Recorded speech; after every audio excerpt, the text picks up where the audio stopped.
defining what a cult is, I think, is important. And there's a lot of controversy about what you consider a cult or not a cult. The criteria that I personally landed on after kind of thinking about it for a while, you don't consider something a cult based on its beliefs, but based on how the group behaves. Okay. All right. Again, so there's a lot of really wild beliefs that have happened throughout human history. You know, everything from Zeus and Odin, and a lot of interesting beliefs have been around. Flat earthers who could believe the earth is flat. Right. Doesn't mean it's a cult. Yeah, and so people should be free to believe whatever they want. Yeah. But the question is, like, sometimes when that belief turns into actual behavior that's destructive, that's when it gets dangerous. Ooh, right? Okay. And so, you know, a cult didn't used to be a bad word, but it became a bad word specifically after Manson and after Jonestown, because it was associated with them, and all of a sudden it became a pejorative, a bad word. It's something that a lot of times people use to essentially dismiss something. A better term for what a cult is a high control group or a high demand group, because that's more specific to the parts that are bad or destructive. Mm-hmm. So a high control group or a high demand group. Okay. And so paying attention to the kind of objective measures of how much a group has control over you is the way you sort of can tell whether or not the group you're part of is a cult or trying to impose cult-like influence on you. Okay. Right. Again, there could be different kinds of beliefs that people have, but it's these like tactics or behaviors that might happen are the things that should be the warning signs that something is off. So you can probably then ask yourself, right? Like, okay, am I being highly controlled? You know, Yeah. And or doing stuff that you don't want to do, I guess. I suppose. Yeah. So I mean, there's a checklist we can kind of go through, and the idea is this: like the reason I don't want to kind of crash down on beliefs is that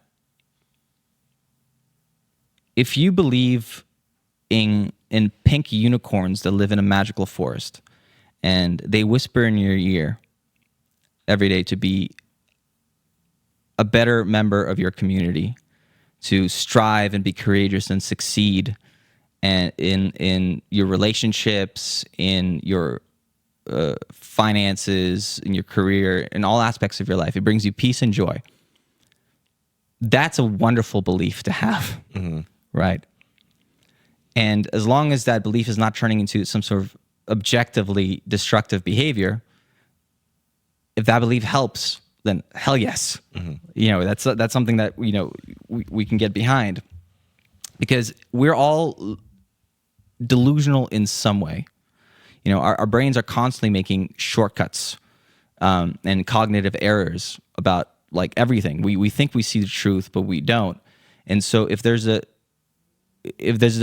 delusion you can adopt that makes your life better, and you're able to kind of keep an eye objectively on like what results it manifests in your life, and objectively how you behave, right? Why not believe that you have a destiny and a purpose if it's getting you out of bed and getting you out there to be courageous and try to actually do good in the world, right?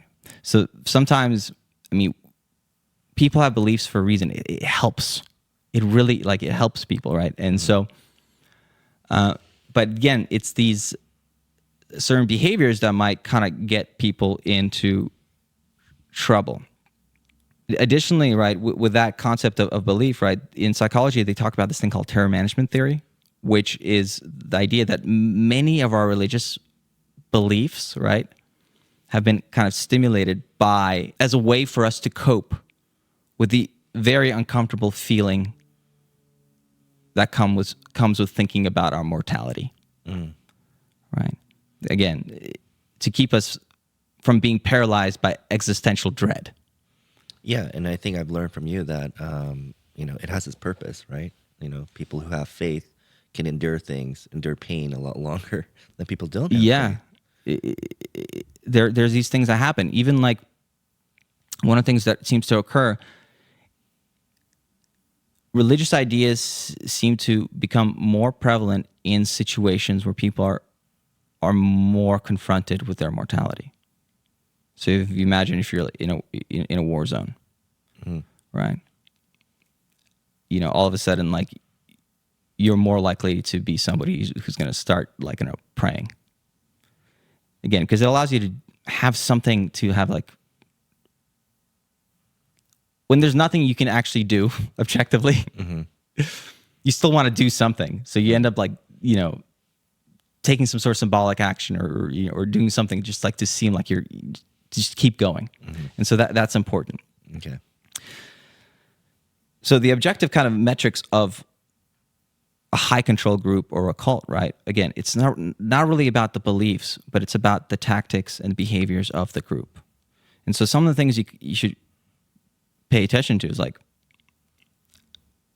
is there physical isolation from the rest of the world? Okay. Right. So if you've somehow ended up in a commune, you might be in a cult. It's like a red flag. It's a red flag, right? Is the time you're spending, how much time you're spending with this group? If you're spending more time with this group than you're doing, I don't know, anything else, might be a red flag. Like an objective red flag is you sit down, like, how much, like, you look at a schedule, how much time you're spending with a particular group or organization, and it's not your job. It's like, some sort of thing. You might be in a cult. You might be in a cult. It's like the Jeff Foxworthy skit where you might be a redneck, you might be a cult. Yeah. So, all right, money. Like, what percentage of the money that you make is a group demanding and getting from you, right? So, for example, in the Church of Jesus Christ of the Latter-day Saints, Mormonism, right? It involves donating 1/10 of the members' annual income as part of being part of the church, which, 1/10, I mean, if it brings a lot of goodness in your life and being part of that community, supporting that community, 1/10 is probably reasonable, I guess. Again, everybody has to kind of gauge for themselves, but like it's like adding an additional tax to your federal taxes, your state taxes, your municipal taxes, and now you have this additional tax by being part of the group, The right? religious tithe, the tax. Yeah, right. While on the other hand, if you ever heard about this TikTok cult, Yeah. right? 80% of the income, It was 80%? they were taking 80% of the income because they were also a management company. So you're paying like 30% as a tithe for the church, but you're also, because they're managing these TikTok dancers, right? And making a fortune off of them. That's a horrible deal, though, even for a management company. How brainwashed do you have to be to give up 80% of your revenue? But again, they're getting something from it clearly, right? So they're sticking around, but that's an objective measure. Like, okay, there's something going on. If it's like 80% of your income is going to this group, Yeah. You might be in a cult. Okay. So far, we got three things. Yeah. red So, flags. like, additionally, like, if you think about in groups like, there's a lot of like stories about in like Scientology, like, they'll sign you up for credit cards and max out the credit cards like right away. Wow. To pay for courses. Okay, that's also a little bit of like a red flag, right? What? So they actually sit down, hey, we need to sign you up for this credit card so we can, Yeah. you can So pay for this. so it's awful. it's fine. It's fine to be part of a religious group or a church. Again, it can be like a really beautiful part of your life, right? But kind of taking some objective measures, like how much time and finances are going into this thing, and does that seem reasonable compared to other things, right? So 80% is probably no good. All right. Is there a singular living leader? Because that's usually a very big sign of like a cult where there's a central personality. Does the leader own 93 Rolls Royces? Bhagwan Rajneesh of Wild Country fame. I don't know if you ever saw that documentary No, I on haven't. Netflix. He was this Indian meditation guru. 93 Rolls Royces. Wow. Why would you need 93 Rolls And Royces? as a meditation guru who probably believes in like in the universe and is spiritual, why would you need that many worldly possessions, let alone Rolls Royces? What are you gonna do? Like drive one one after the other every other day? Suspicious. Suspicious. Yeah. Free labor, right? If you're doing free labor for our organization, especially a lot of it, again, it kind of works with the time. That's also kind of a red flag.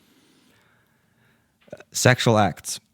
Ooh. A huge amount of the destructive cults that you read about historically have some aspect of sexual abuse as part of it, right? Wow. Children of God specifically, and they were based a lot here in LA. They're now called Family International. They had a lot of child sex abuse situations going on, whereas like it's part of the doctrine. There's actually Joaquin Phoenix and his brothers and sisters were forced to grow up in that because their parents joined. No way. And a lot of times people say that potentially a lot of the troubles that River Phoenix had, Yeah. right? I mean, he died. Well, he died because of drugs, right? But like again, like if you come out of that very traumatic environment, because they all left as soon as they become older, they hightailed it out there. But there's very large amount of like the sexual abuse aspect Wow. that they got hit for Wow. over time. Yeah, that's awful. Access to information, right? Are other sources of information demonized, right? Or is your access to this information being in some way locked off, right? Access to others outside of the cult, Okay. right? So how many of your friends, like you write down all your friends, are not part of this group?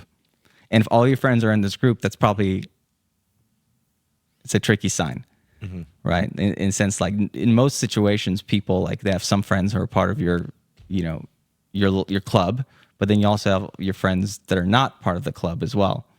And so that's something to kind of keep in mind. Are people punished for quitting? Are there persistent demands for purity in either thought, words, or behavior? Okay. It's always kind of a weird one, like, what is purity, right?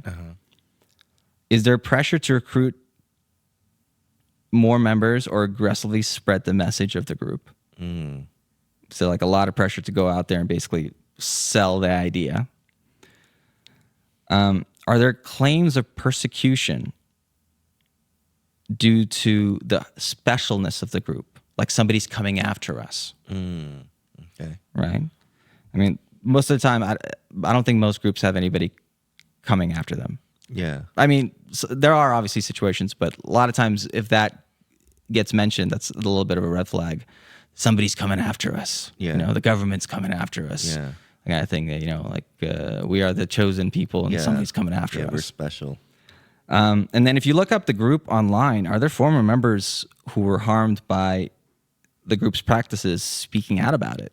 Because generally, for a lot of these groups, eventually some people leave and they speak out. And so one of the things, if those things even pop up online, chances are like, okay, there's something odd about the group. Yeah. You might not have witnessed it yourself yet, because again, it most of the time it feels really good to be in the group. Otherwise, you wouldn't be there, right? Yeah. And then very gradually, it can become something that kind of gets out of control.